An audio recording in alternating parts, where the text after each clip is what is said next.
நோய் எதிர்ப்பு சக்தி அதிகரிக்கணும்னா, டெய்லி ஒவ்வொரு நெல்லிக்காய் சாப்பிடணும். நம்ம சாப்பிடுவோமா? சாப்பிட மாட்டோம். ஏன்னா, நெல்லிக்கால அதிகமான துவர்ப்பு தன்மை இருக்கு.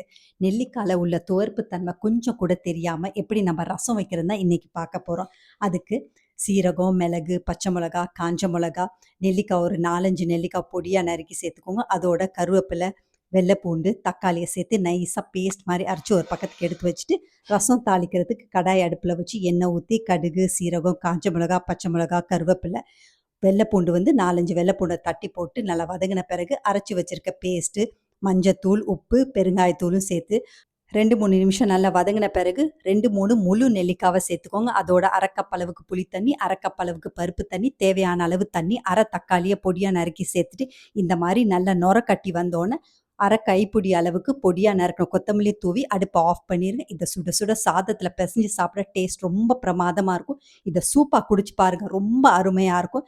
யாரெல்லாம் நல்லா ஆரோக்கியமா இருக்கணும்னு நீங்க நினைக்கிறீங்களோ, அவங்களுக்கெல்லாம் இந்த ரெசிபிய மறக்காம ஷேர் பண்ணிடுங்க.